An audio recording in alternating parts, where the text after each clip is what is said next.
Bonjour à tous, aujourd'hui nous allons voir ensemble comment s'assurer de la qualité des données synthétiques afin de garantir une bonne utilisation dans vos projets. Les données synthétiques sont devenues un accélérateur dans le développement de l'intelligence artificielle et l'analyse de données, mais comment pouvons-nous être sûrs de leur fiabilité afin de les utiliser en toute sécurité? Voyons ensemble dans cette vidéo les différentes méthodes afin d'évaluer la qualité des données synthétiques. La première méthode est de mesurer la fidélité des données synthétiques. En effet, ces dernières doivent être le plus réalistes possible, c'est-à-dire qu'elles doivent reproduire au mieux les caractéristiques et les tendances de la base de données d'origine.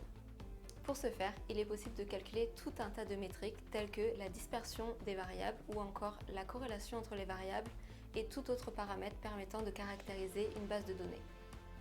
Le but, c'est d'obtenir des valeurs pour ces paramètres le plus proche possible entre la base de données d'origine et la base de données synthétique. Passons maintenant à l'utilité des données synthétiques. Comment pouvons-nous savoir si elles sont vraiment utiles? C'est-à-dire, est-ce qu'elles vont apporter une plus-value dans le projet dans lequel elles vont être utilisées? Dans le cas du développement d'un modèle d'intelligence artificielle, on va venir comparer les performances du modèle d'intelligence artificielle entraîné tout d'abord avec uniquement les données réelles, puis entraîné avec les données réelles et les données synthétiques. Dans ce cas précis, les données synthétiques vont être utiles si le modèle d'intelligence artificielle entraîné avec les données synthétiques et les données réelles a montré de meilleures performances. Enfin, parlons confidentialité, un aspect essentiel, surtout dans certains domaines comme la santé. Nous devons nous assurer que les données synthétiques sont totalement anonymisées et ne contiennent aucune information personnelle. Mais comment y parvenir? Pour ce faire, il est possible de réaliser différentes mesures quant à l'anonymisation du jeu de données synthétiques par rapport au jeu de données réel. Tout d'abord, il est primordial de s'assurer qu'il n'y a pas eu de réplique entre le jeu de données réel et le jeu de données synthétique. C'est-à-dire qu'aucune donnée du jeu de données réel ne doit être dupliquée et se retrouver dans le jeu de données synthétique.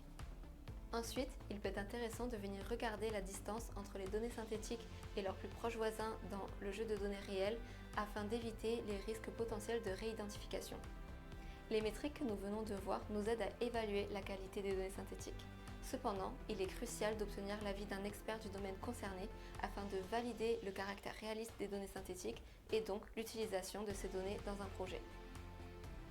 Par exemple, si nous travaillons dans un projet en radiologie avec des IRM, il est essentiel de travailler avec un radiologue afin de valider la qualité des IRM synthétiques. En effet, il doit être difficile, voire impossible pour un tel expert de détecter une IRM synthétique d'une IRM issue d'un patient réel. Vous en savez maintenant un peu plus sur comment évaluer la qualité des données synthétiques. Chez Alia Santé, nous délivrons un rapport de qualité détaillé pour chaque génération de données synthétiques afin de vous rassurer quant à leur utilisation dans vos projets. Si cette vidéo vous a plu et que vous êtes intéressé par la génération de données synthétiques, faites-le nous savoir en demandant un essai gratuit via notre site internet.